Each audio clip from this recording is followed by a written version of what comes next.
1,296. Let me make sure that I am on.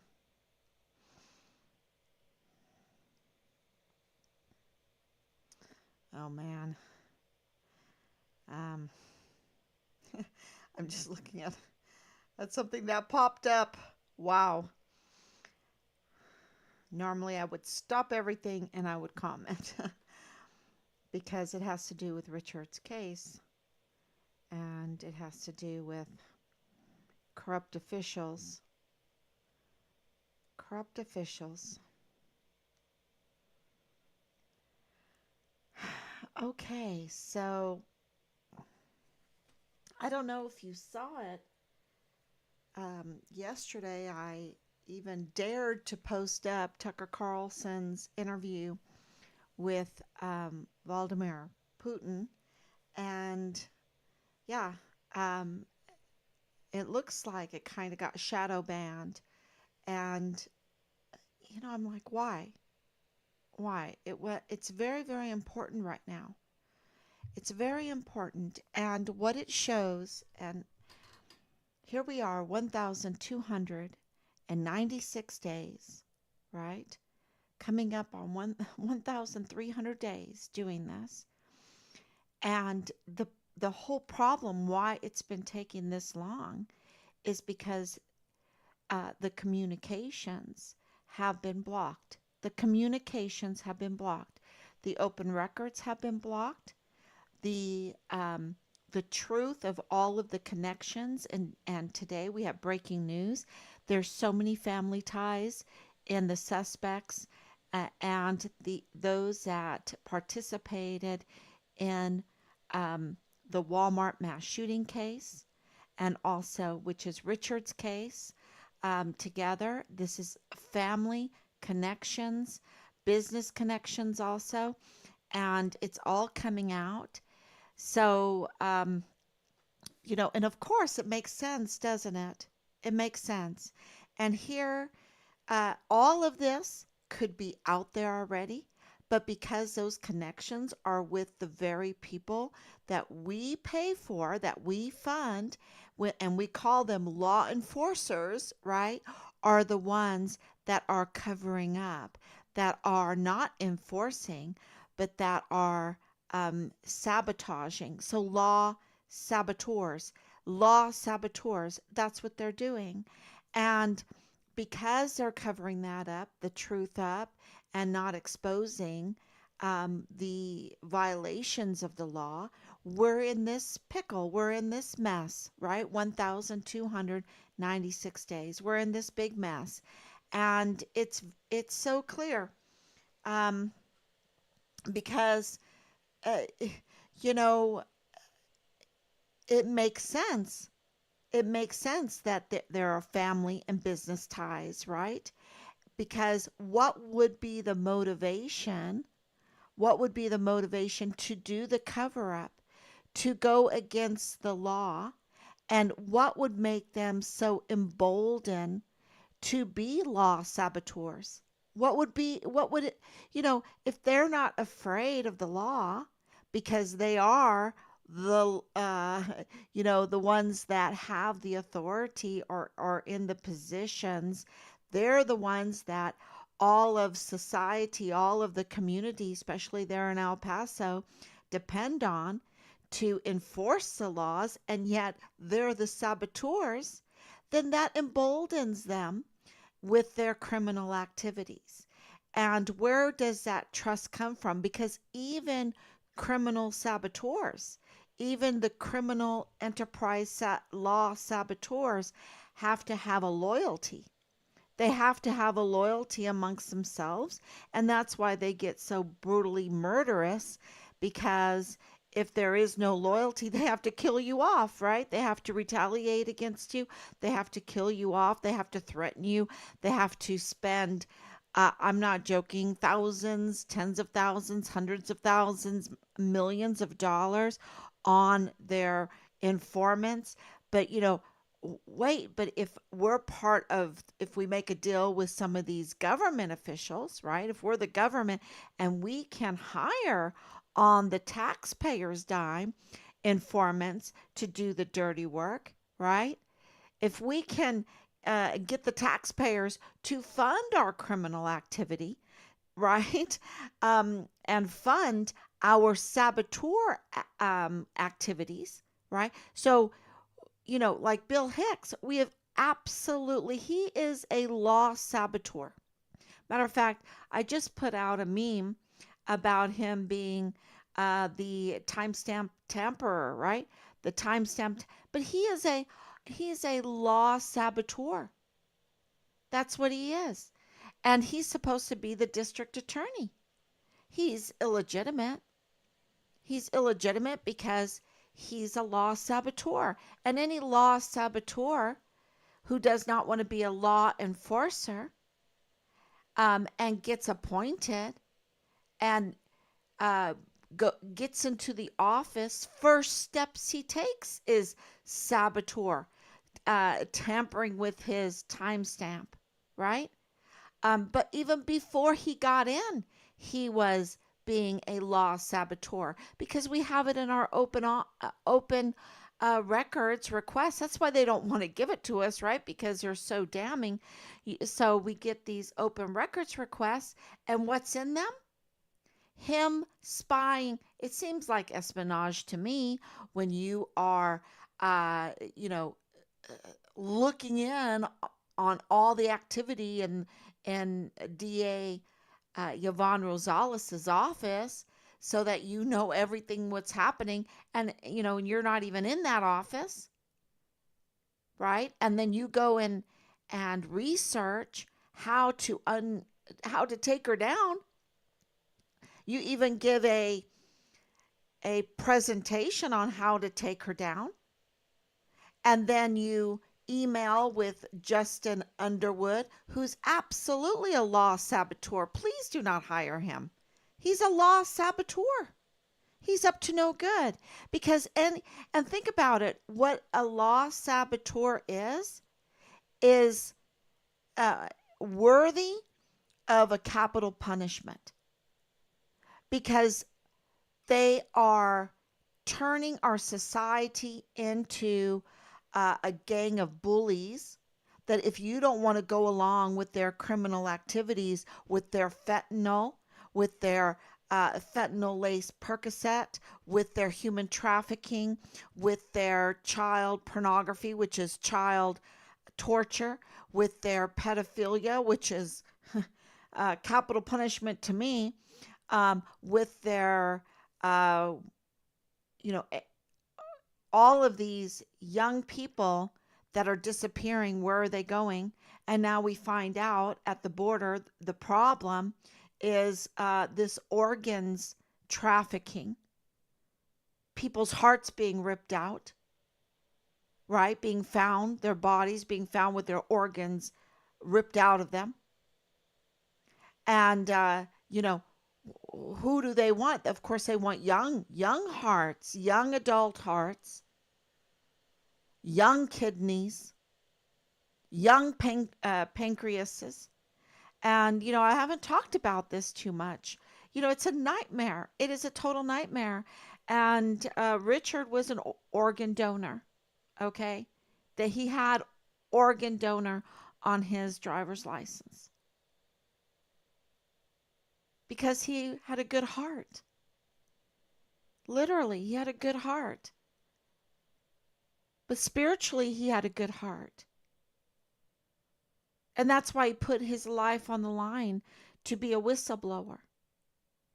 And, I don't know. I don't know if I should mention my experience with that in my youth. Um, yeah, maybe I shouldn't. Maybe I shouldn't. But, you know, what has happened now is this huge demand for human organs. And we have a problem now with organ trafficking. And new information has come up with that. But, how do they get away with this kind of stuff? How does somebody has to be a relative to Mario Raskin Ortiz, right? Somebody has to be a relative to Lydia Rocha and Belen Rocha and Herberto Eddie Rocha and their family with Tanya Katzen, with Danae Katzen, with Cesar Gonzalez, right? With Lilani Hart, with Rosemary um, Valdez Garcia, with Jesus Melendez, with Marlon Soto Hernandez, with Tavita Nusa, with um, Bradford Bugado, with Nadal Baim, with Jesus, um, the FBI supervisory agent, Jesus Eddie Nieto, with uh, Cynthia Hernandez Nieto, right? Somebody, they all have to be somehow with Angela Kacherga, with um, Jaime Esparza, with, and there's all these other names, y'all, all these other names that connect, and there's family ties. Oh, with Chris Grant, with Chris Grant, um, and it goes up into the ranks. And people told me right from the beginning when I said, "Oh my gosh, this must be some kind of cooperative effort to cover up." And people would say, "How can that be?" And I'm like, "I don't know. I don't know." But nothing makes sense except for that. And now, 3.5 years later, it makes total sense because Richard's case came before the Walmart mass shooting of August 3rd, 2019, because he was whistleblowing on their illegal activities, and they had a loyalty amongst themselves. And even he was even whistleblowing on 17-year-old at the time, Belen Rocha. And I want to tell you, for a long time, I'm just like, okay, she's so young. But what really was interesting about speaking with her, with Marlon Soto, um, about Danae Katzen, which is just, you look back and I'm like, oh my gosh. What was very, very telling about that time is when you mentioned illegal drugs, she could spit them out. I think it was 8 or 10 of them that she said in less than 3 seconds. Maybe I'm over exaggerating. It was in a matter of seconds. In a matter of seconds, she, it's like she's a cigarette girl. And, she has Marlboro and I don't even know the cigarettes. But, it's like she, what do you got? Oh, I got, blah, blah, blah, blah, blah, blah. She had the whole system, the whole narrative, the whole selling point embedded in her already. And, I'm like, wow, I don't know. I don't, sorry, I'm getting warm. Um, it's, it's like, wow, uh, she's in the business. She's in the business. When you're selling cars, you know about cars. When you're selling um, anything, right? That's what you know. I know homeschool stuff. I know kids' books, children's books. That's uh, because that's what I try to sell. I try to sell methods for homeschooling. And so what I'm saying is, if she knows it, she was trying to sell it. She's part of it. And from that meeting, I was saying at the time, well, she doesn't even know Richard. She doesn't know him. And she really doesn't. Because she couldn't tell a story. She couldn't tell any kind of experience she had with him. And she, doesn't know his body markings. And he has them. I know him. Of course. So she doesn't. She didn't. And that was telling. Now, did Richard care for her? Oh, yeah, he did. He did. He put his life on the line. And, when you live in a sex cult atmosphere, when you live in a pedophilia atmosphere, and they do, I mean it, they do, months and months of messaging, their minds are child porn, pedophilia, sex cults.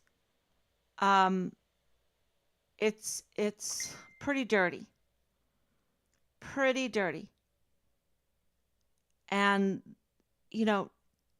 to have those kind of minds, it means that's their life, and they'll accuse other people because that's what they know. That's what their life is.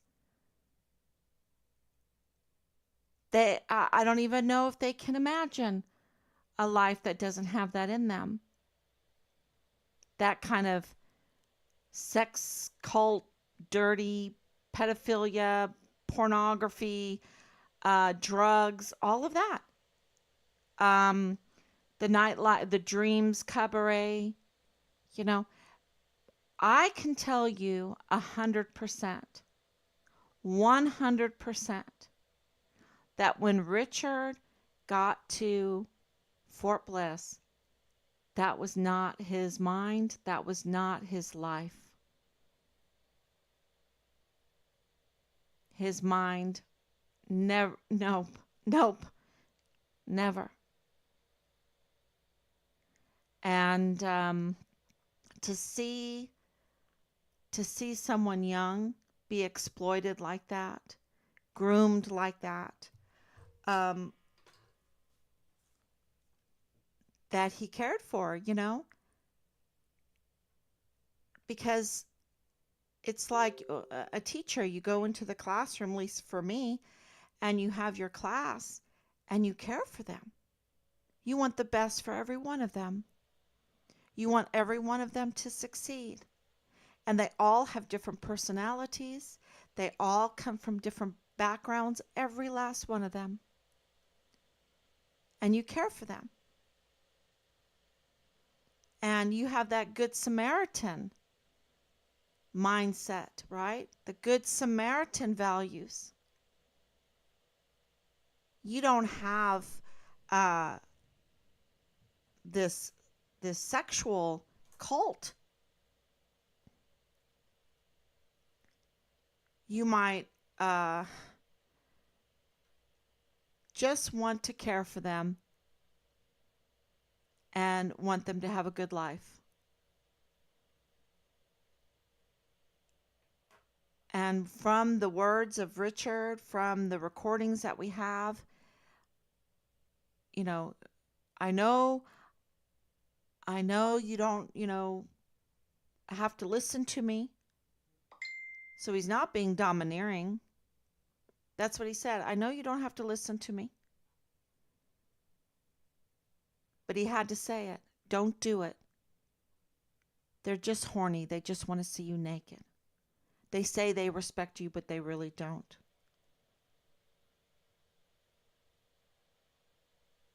To me, that is a person that cares. And so, could she even realize it? No.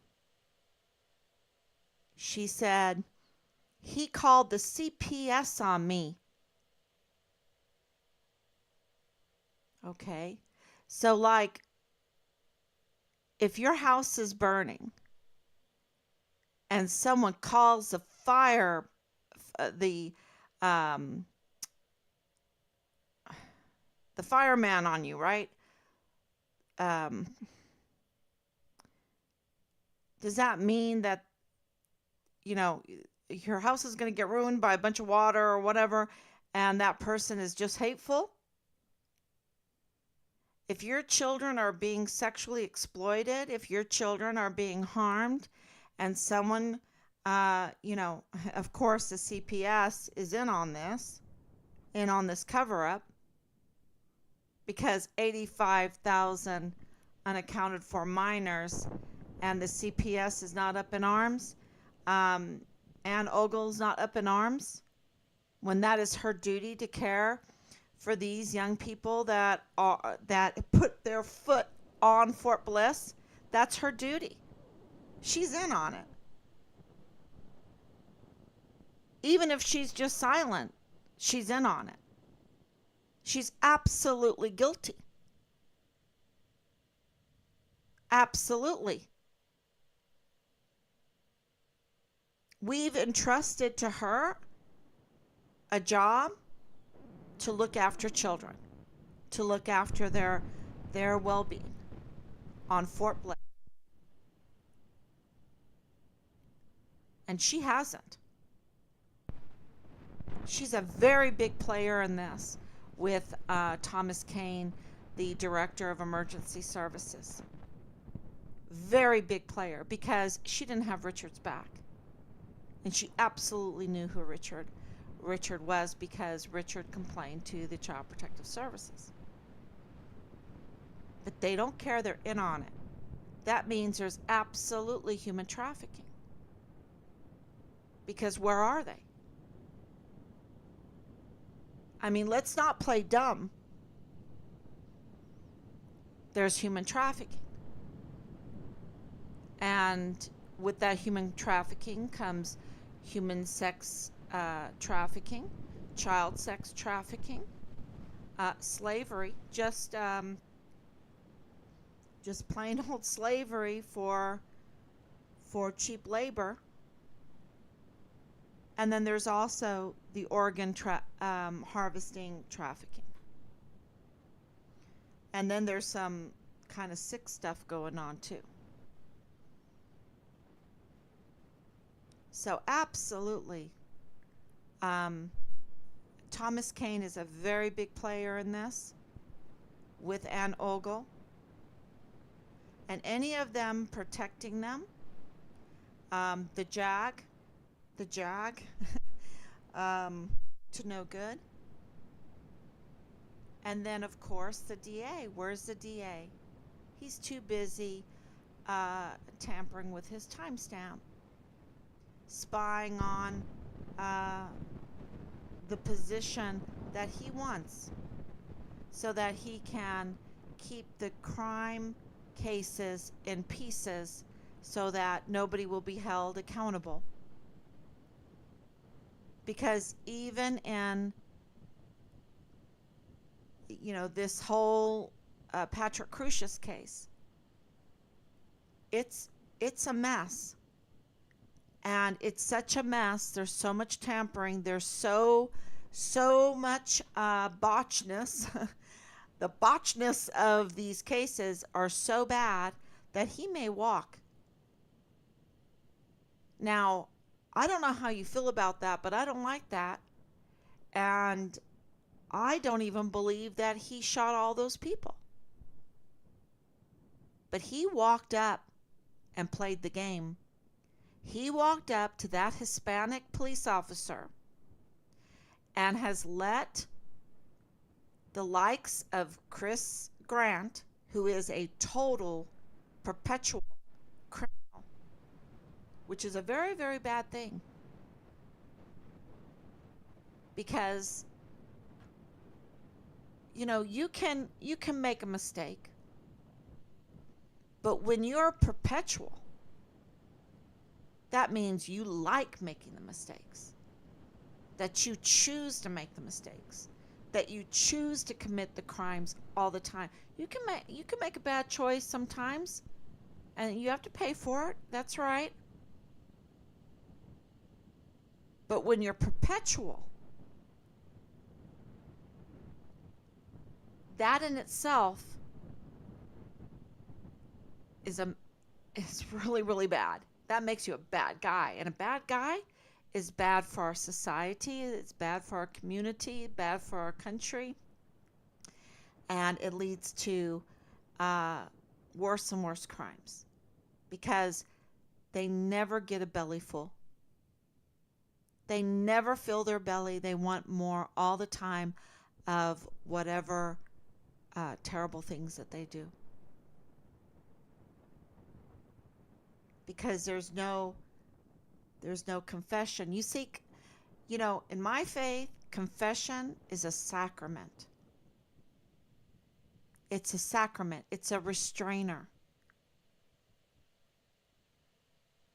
And it's a cure of souls. And when you have no confession, when you perpetually want to do crime, you're a real danger to society because there's no restraint on you. No restraint at all. And so these family ties had to be known by HRC. Think about it. Why was Nieto, FBI supervisory agent, allowed to be the El Paso FBI supervisory agent?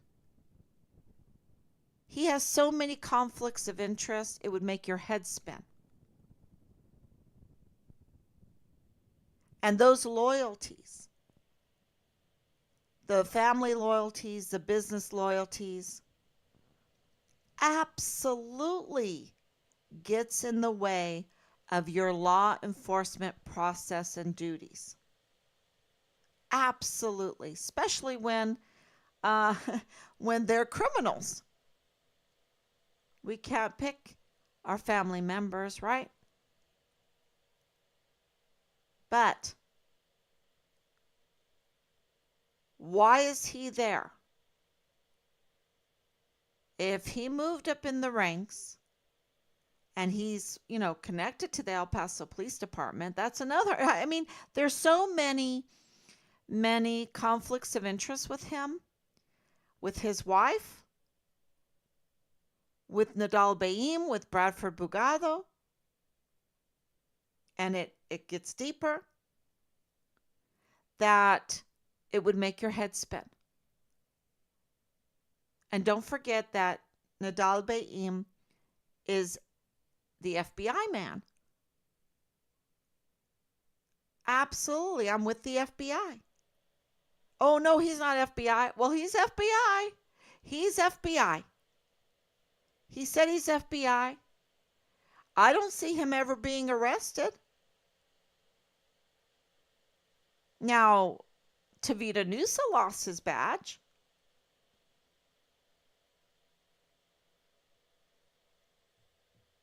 Before 15 September 2021, which, thank you, Lord, that we have the audio, because they could not put that in the report. They had to leave that out, that he lost his badge. They wanted a narrative that everything was okay, but not everything is okay with Marlon Soto Hernandez and Tavita Nusa and Jesus Nieto. I mean, with the FBI and the CID having the conflicts of interest that they do, and then with Angela Kachurga,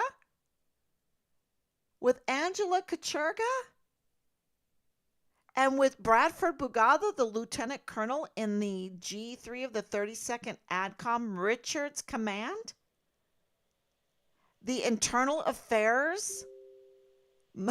Can you imagine? And then, of course, you have the big players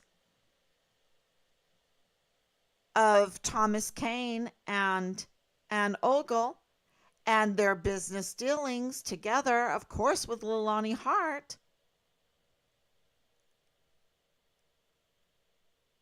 And then it's connected, so everything is connected here. And then it's connected with the August 3rd, 2019 mass shooting through 3905 Bliss Avenue, 3705 Bliss Avenue. I mean, you think it was an accident that Danae Katzen came up to us and was trying to divert our attention? She was sent. And so that means that Cesar Gonzalez and others in this, I have it right here, this whole family tree, um, with her mother, Tanya Katzen, and the family tree, others, right? And it didn't have to take this long. It's just, you know, the actual law enforcement, the actual people we have entrusted to protect the Constitution, that means to enforce the law, which is the land and the people. You know, I've really, it took me a long time to learn this, but the law is the land and the people. We cannot coexist. We cannot have freedom. We cannot have peace. We cannot pursue our happiness. We cannot pursue our talents without law and order. Restraining, it's like this sickness that we have with this money spending, right? You know, what is it? Almost $34 trillion, if not $34 trillion of debt. Well, that has to be paid, and that has to be paid with interest rates, and then all these the info the, the government workers have to all be paid to keep them happy, right? And these top people have to take their share. But really, what do we have to show for it? What do we have to show for it?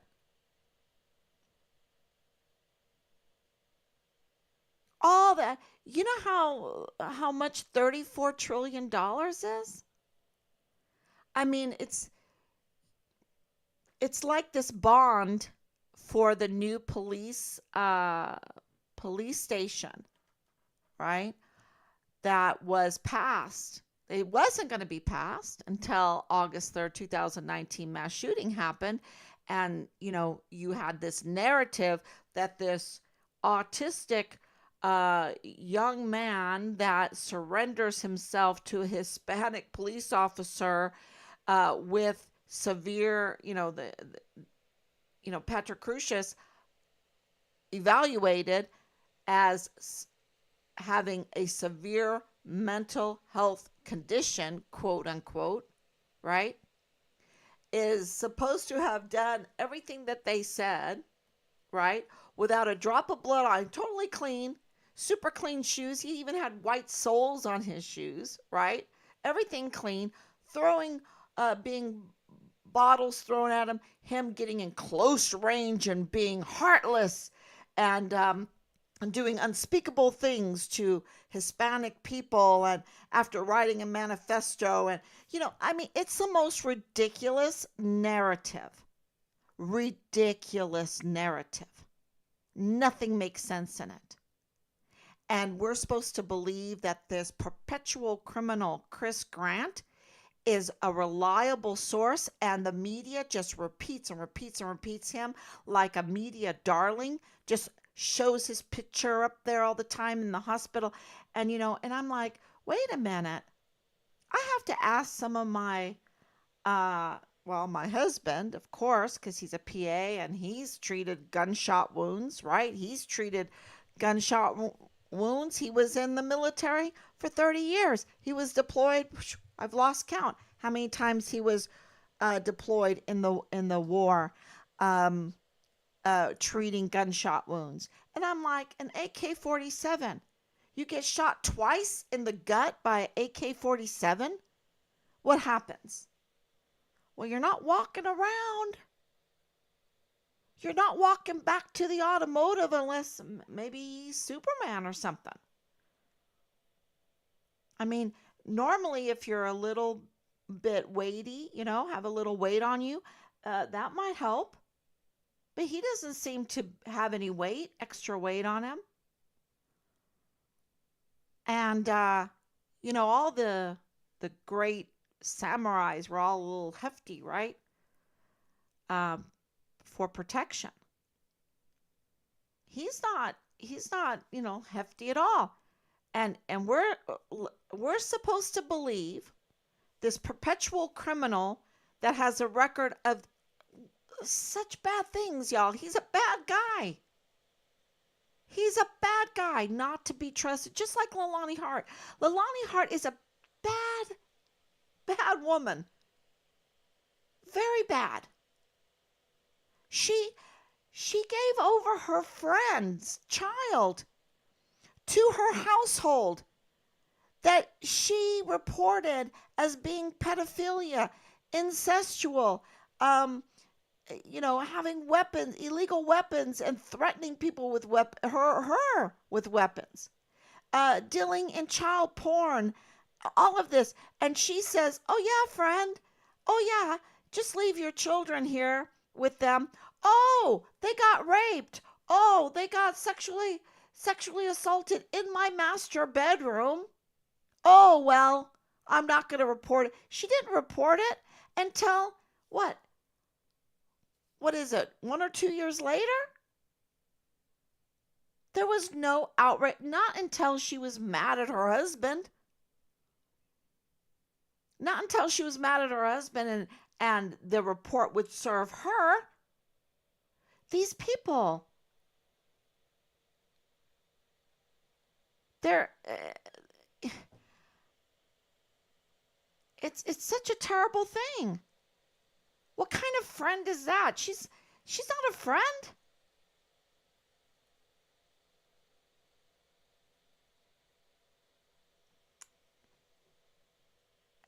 And neither is Chris Grant, that the media pushed both of them. Both of them are unreliable sources. Both of their words should never be heard or printed for mass consumption. And Chris and Leilani said the most horrible things. Horrible, outrageous things.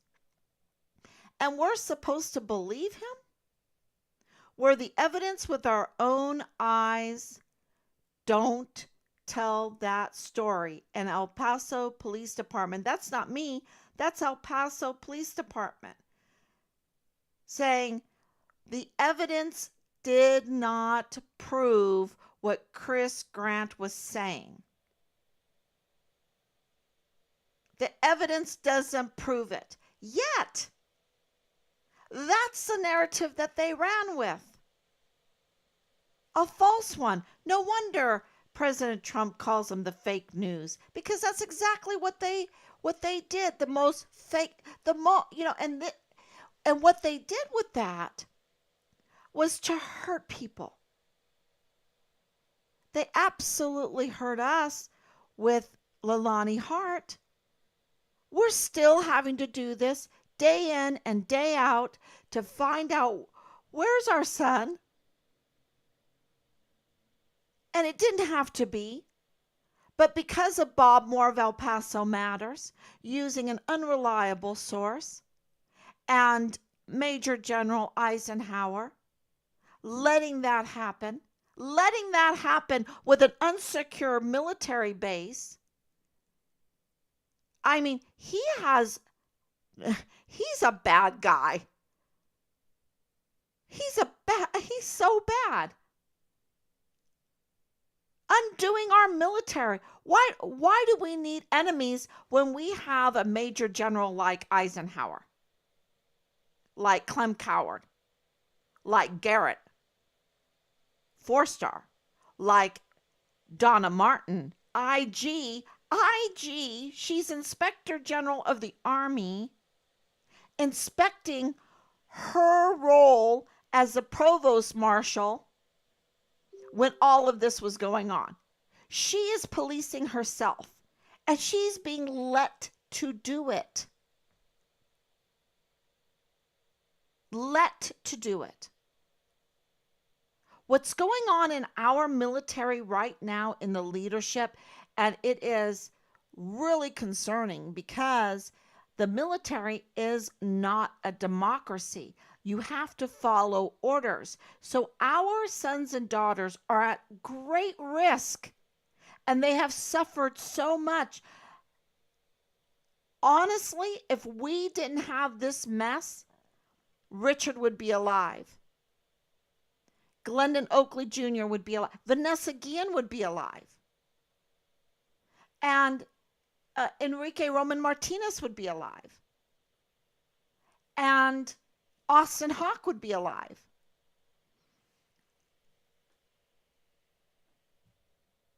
And many, many more. Many more. Elder Fernandez would be alive. Asia Graham would be alive. But because they don't secure the base, because they don't take whistleblowing seriously, because they don't identify crime and document the crime and prosecute the crime, no, what they do is they identify the whistleblower and they bully, they retaliate against the whistleblower to keep the crime going, because it must be family loyalty or business reasons lining their pocket, saying, hey, we're going to use American people's taxpayers. They'll pay for everything. They'll pay for our bullies. They'll pay for our vacations. They'll pay for our stars. They'll pay for our housing. They'll pay for our contracts. They'll pay for our weapons and the ammunition that we'll sell. We'll put all this stuff. We'll sell it all. We'll, and we will, fund our criminal enterprise with the American people's taxpayers' money, and hell with the Constitution. Hell with our sons and daughters. They're going to be pawns. They're going to keep the war machine going, and we'll do all the ceremonies, and we'll make the American people pay for that too. This is a matrix, y'all. It is a matrix. Because what's really going on is a huge family-connected, business-connected criminal enterprise.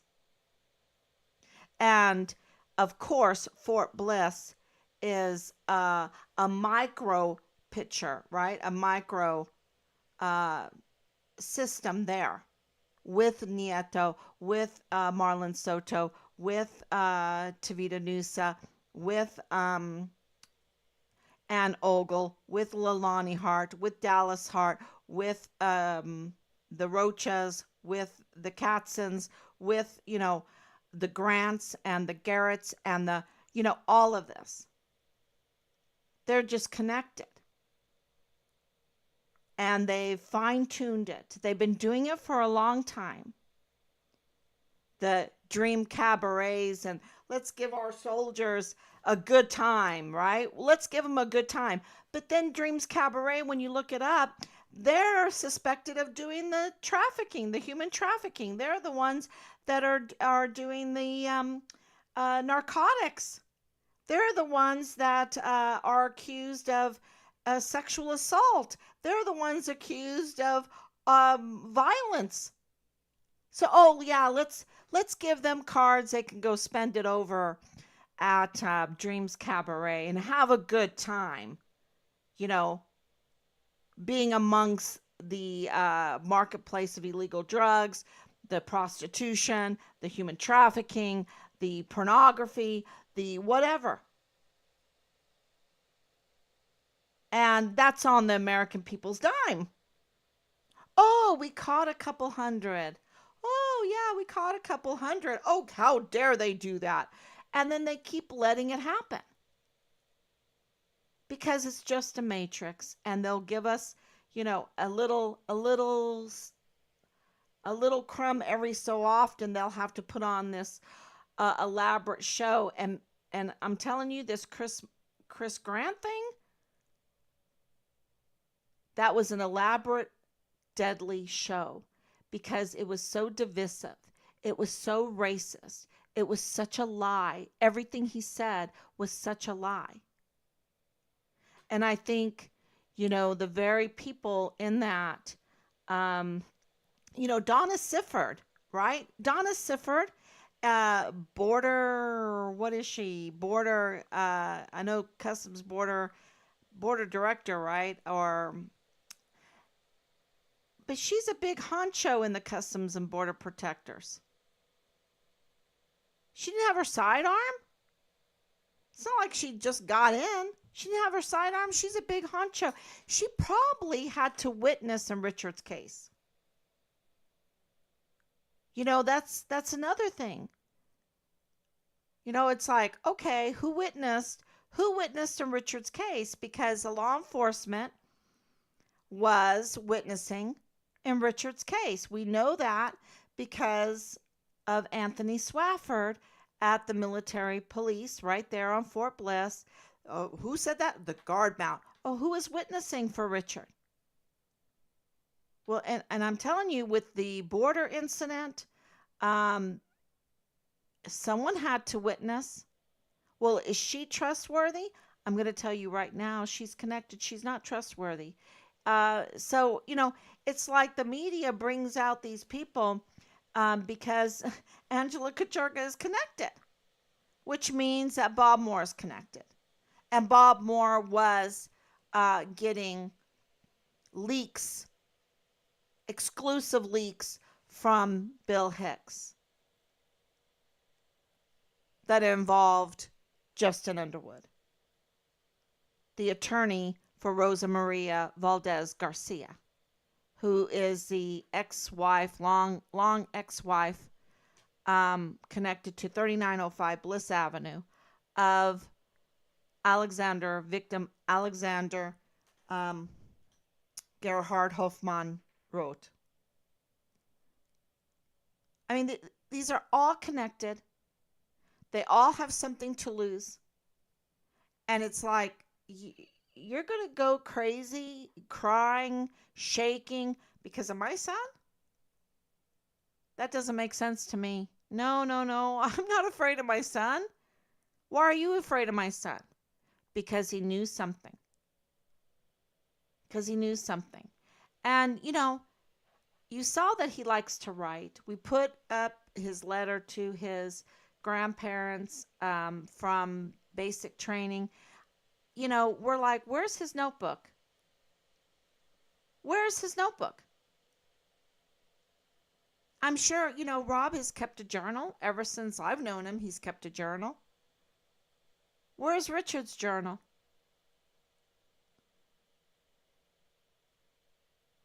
Because we know now his car was tampered with. We don't even know the whole story with the car because the very people that were giving us information don't even exist. We had to look that up. We were being lied to. So the whole car thing, and knowing that Marlon Soto's dirty, knowing that Tavita Nusa lost his badge, knowing that Nieto is dirty, sorry, he is. He's totally compromised. He has so many conflicts of interest, it would make your head spin. That needs to be a meme. And why is he there? Why is Marlon Soto there?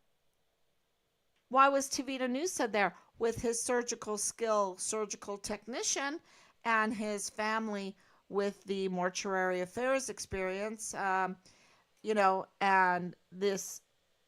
these connections with Mario Rascon Ortiz? And it's so dangerous because we're talking about so much money, y'all. So much money. Just that bond was hundreds of millions of dollars, you know, um, just that bond to build the police station.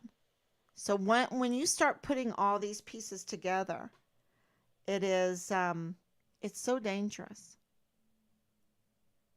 because these people have money, and they, you know, uh, they they have money because they use American taxpayers' money to do to carry out their criminal enterprise. And this, yeah, where it leads. And I just,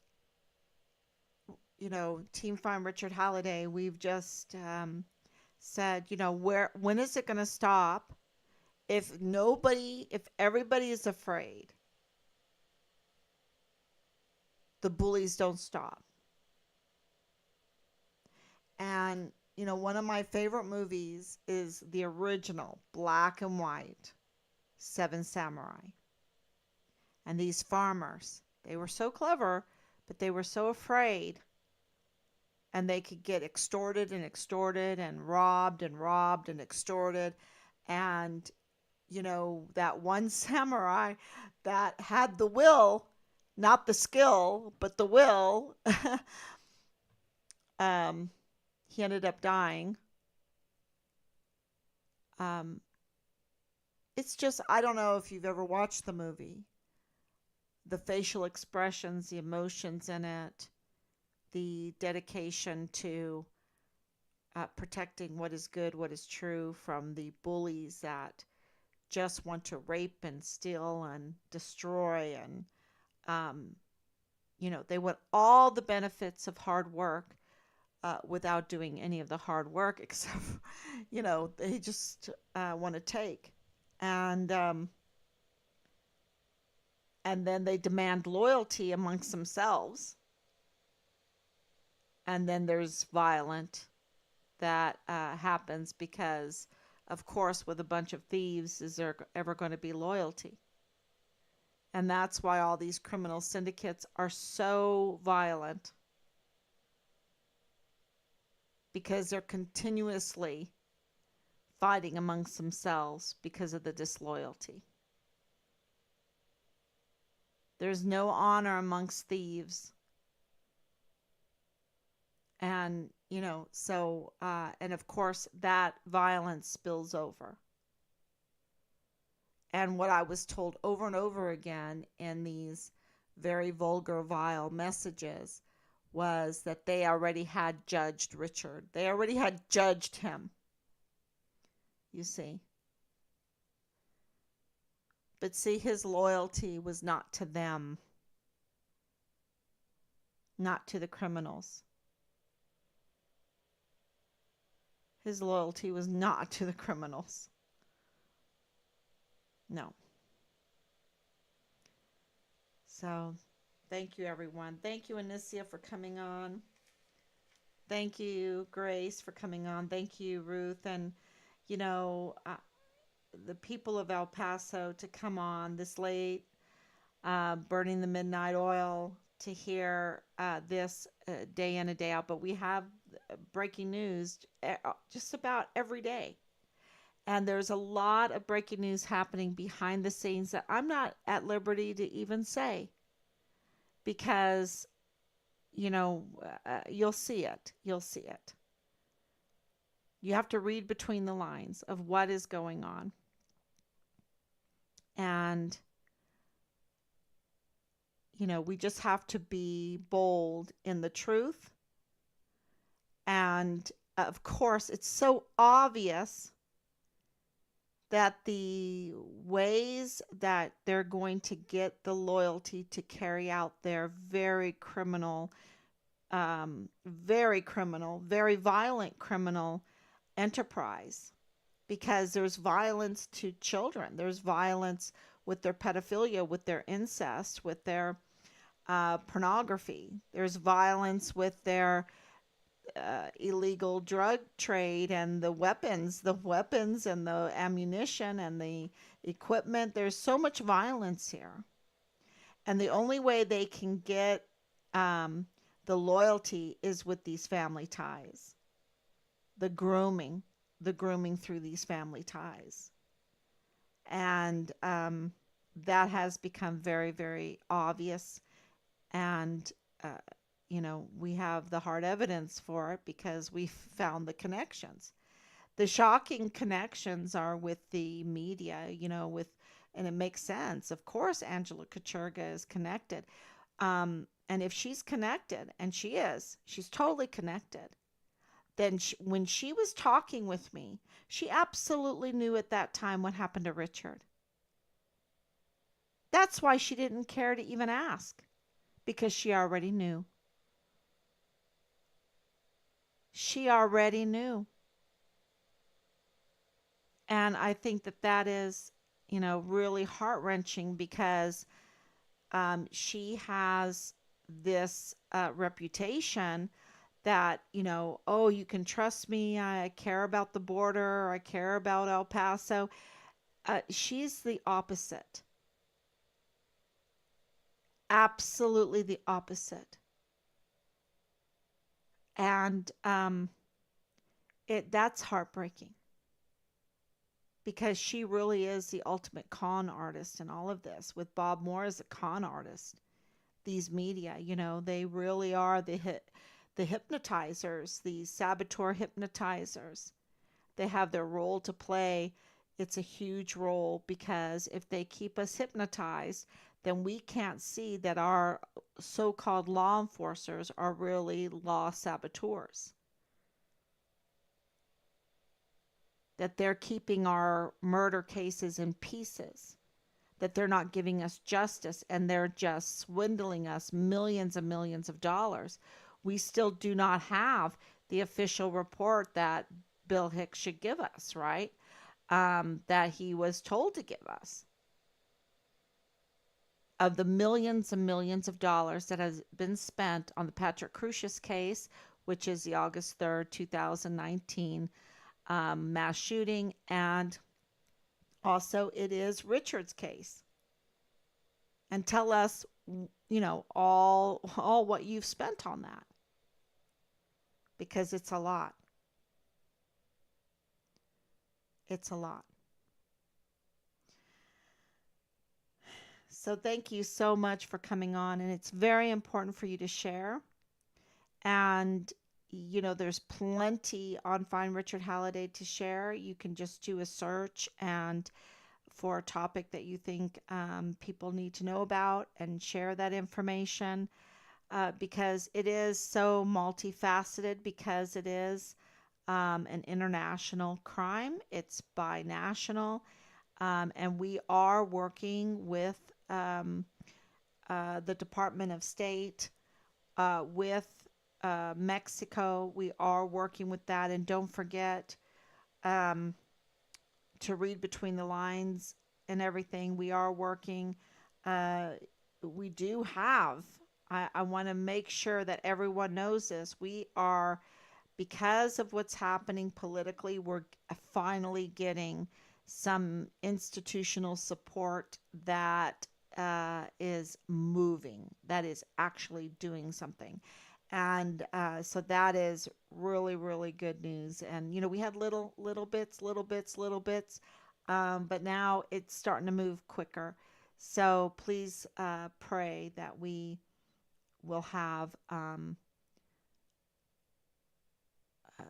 some things happening that will really, because the case is broken. We just need to shatter it now. It really needs to get out there, and um, with that, we can drive because we have to use who we have in office, right? Veronica Escobar needs to be driven to do her job. She can't have a choice. It's kind of, you know, we need Bill Hicks. I was thinking about doing a meme with him in handcuffs because the the crimes that he has committed with John Briggs and Justin Underwood and Bob Moore are so huge. They absolutely need to be arrested. And I have so many that I just want to try to paint. Of course, I love art in handcuffs. And it would make me so happy to see them in handcuffs. And I've never, ever, ever felt like that in my life. Um, this has been, there would always be a little pity there, right? A little bit of pity, because I just never had been such a victim. And now we know why we get into this situation. Nope, nope. These people absolutely need to be um, handcuffed. And we absolutely need to have accountability. Um, we just have to do it for our soldiers, our service members' sake, our children's sake, our future's sake, our community's sake, our country's sake. We have to do it. We have to get accountability against these criminals and that have created this matrix.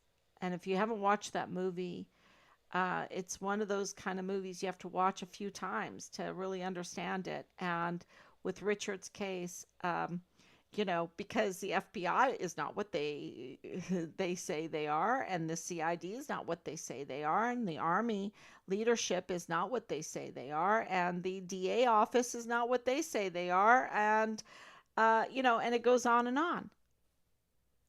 So, yeah, we have to realize how we have to learn how to read the matrix. I guess that's what we have to do. And please do not do it the hard way like we've had to do it, um, with trying to get justice for our son. So God bless you, and I will be back tomorrow, God willing. Bye bye.